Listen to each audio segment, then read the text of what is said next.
नमस्ते। आज के इस विशेष विश्लेषण में हम एक बेहद दिलचस्प और संवेदनशील विषय पर चर्चा करने वाले हैं।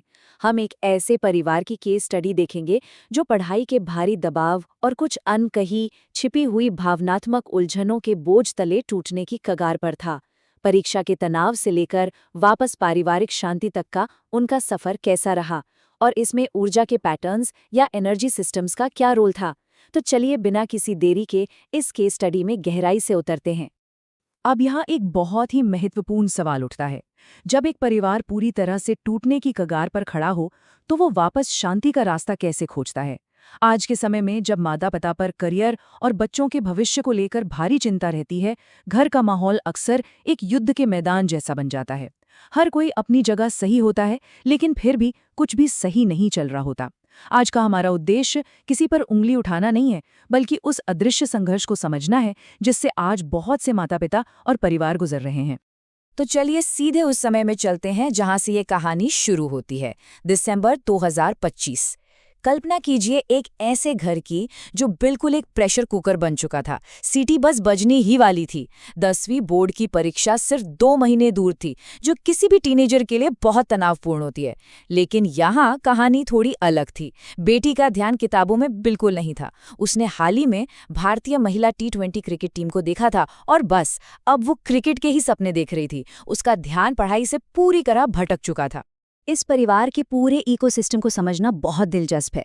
हम अक्सर सोचते हैं कि समस्या सिर्फ एक इंसान की है, जैसे कि अरे बच्ची पढ़ नहीं रही है। लेकिन असल में एक परिवार एक गहरे सिस्टम की तरह काम करता है। एक तरफ वो विचलित बेटी है, दूसरी तरफ पिता हैं जो उसके भविष्य को लेकर बहुत डरे हुए और असुरक्षित महसूस कर रहे हैं। फिर दादी हैं जो दिन भर किसी न किसी बात पर शिकायत करती रहती हैं। और इन सब के बीच कौन फंसा है? माँ, जो एक शॉक एब्जॉर्बर की तरह हर तरफ का तनाव झेलकर पूरी तरह से थक चुकी हैं। ये सभी एक दूसरे की ऊर्जा से गहराई से जुड़े हुए हैं। इस पूरी स्थिति का सबसे दर्दनाक हिस्सा पिता की अपनी असुरक्षाएं थीं। उन्हें लग रहा था कि क्रिकेट कोई सुरक्षित करियर नहीं है और इस तरह तो 50% मार्क्स लाना भी मुश्किल हो जाएगा। उनका ये डर अंदर ही अंदर गुस्से के रूप में बाहर आ रहा था। लगातार ताने कसे जा रहे थे। कहा भी जाता है ना कि शब्द छोटे होते हैं लेकिन वो गहरे घाव छोड़ जाते हैं। इन तानों ने और आलोचनाओं ने धीरे धीरे उस जवान लड़की के आत्मविश्वास को पूरी तरह से तोड़ दिया था। और यहीं हमें माँ की सबसे कठिन स्थिति समझ आती है। उनका बोझ सच में बेहद भारी था। एक तरफ पति का गुस्सा, दूसरी तरफ दादी की शिकायतें और बीच में फंसी बेटी का भविष्य। वो मानो 2 पत्थरों के बीच फंसी एक शॉक अब्जॉर्बर बन गई थी, जो बस घर को बिखरने से बचाने की पूरी कोशिश कर रही थी। लेकिन हर शॉक अब्जॉर्बर की एक सीमा होती है ना। परीक्षा सर पर थी और आखिरकार बुरी तरह थक चुकी माँ ने मदद के लिए काउंसलर देवेंद्र के पास जाने का फैसला किया। यहीं से इस केस में एक बड़ा टर्निंग पॉइंट आता है। काउंसलर देवेंद्र के सामने एक बड़ी चुनौती थी। समय बहुत कम था, सिर्फ 2 महीने। इसलिए एक बहुत ही शानदार कदम उठाया गया और ऑरा वाइब नाम के डिस्टेंस हीलर को इस केस में शामिल किया गया।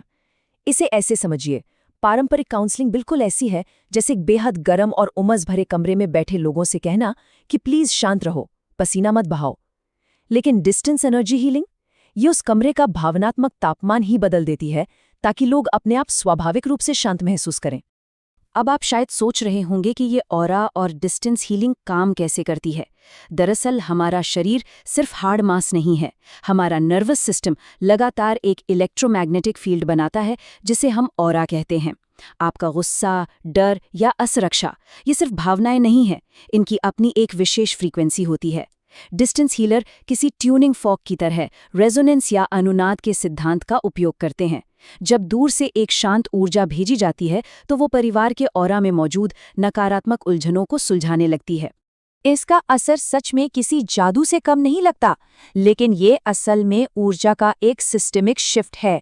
सबसे पहले ऑरा स्कैनिंग शुरू हुई। सिर्फ 3 दिनों के भीतर हीलर ने पिता के डर को शांत किया, जिससे उनका गुस्सा स्वाभाविक रूप से कम हो गया। और यहाँ एक बहुत ही दिलचस्प डोमिनो इफेक्ट देखने को मिला।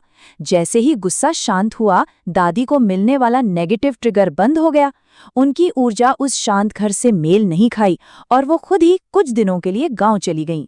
देखते ही देखते घर में पूरी तरह से शांति छा गई। उस समय माता पिता की तरफ से जो फीडबैक आया वो दिल छू लेने वाला था। माँ ने बताया कि कैसे उनका घर, जो पहले एक युद्ध का मैदान था, अब खुशी और शांति से भर गया है। घर का वातावरण बिल्कुल बदल चुका था। वो भारी तनाव, वो घुटन अब पूरी तरह से गायब हो चुकी थी। जरा सोचिए, एक माँ के लिए यह देखना कितनी बड़ी राहत की बात रही होगी कि उनकी बेटी अब फिर से मुस्कुराने लगी है। अब इस पूरे बदलाव को पढ़ाई से जोड़कर देखते हैं। मनोविज्ञान हमें बताता है कि जब कोई बच्चा लगातार घर में झगड़े और तनाव देखता है तो उसका दिमाग सर्वाइवल मोड यानी बचाव की स्थिति में चला जाता है। और जब आपका दिमाग खुद को बचाने में लगा हो तो वो कुछ नया कैसे सीख सकता है। सर्वाइवल मोड हमेशा सीखने की क्षमता पर हावी हो जाता है। लेकिन जैसे ही घर में शांति बहाल हुई, बेटी का दिमाग उस डिफेंस मोड से बाहर आ गया। उस शांति ने ही उसके असली एकेडमिक फोकस को अनलॉक कर दिया। और फाइनली वो पल आया जिसका सबको इंतजार था, 70%। जी हाँ, अप्रैल 2026 में जब 10वीं का रिजल्ट आया तो उस लड़की ने पूरे 70% अंक हासिल किए। ये सिर्फ एक परीक्षा का परिणाम नहीं था, ये उस परिवार की बहुत बड़ी जीत थी। एक ऐसी बच्ची जिसे 50% लाना भी नामुमकिन लग रहा था, जिसके आत्मविश्वास के टुकड़े हो चुके थे, उसने सही माहौल और सही ऊर्जा मिलते ही ये शानदार सफलता हासिल करके दिखा दी। 15 अप्रैल 2026 को आए अंतिम फीडबैक में माता-पिता ने बेहद खुशी और कृतज्ञता के साथ ऑरा वाइब को उनके महत्वपूर्ण मार्गदर्शन के लिए धन्यवाद दिया। सारे डर, सारे शक अब दूर हो गए थे।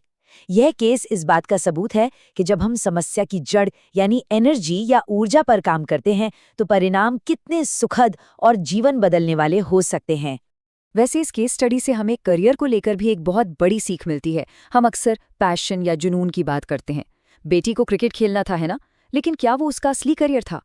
एनर्जी स्कैनिंग से ये पता चलता है कि किसी एक घटना जैसे T20 मैच को देखकर प्रेरित होना सिर्फ एक अस्थायी जुनून हो सकता है। एक लंबा करियर बनाने के लिए रूट चक्र में स्थिरता और सोलर प्लेक्सेस में गहरा आत्मविश्वास होना चाहिए। ऑरा स्कैनिंग ये पहचानने में बहुत मदद करती है कि क्या हमारी पसंद वाकई हमारी मूल ऊर्जा से मेल खाती है या नहीं। अगर आप लोग भी अपने परिवार में या बच्चों के करियर को लेकर ऐसी ही किसी उलझन का सामना कर रहे हैं तो आप बिल्कुल मार्गदर्शन ले सकते हैं।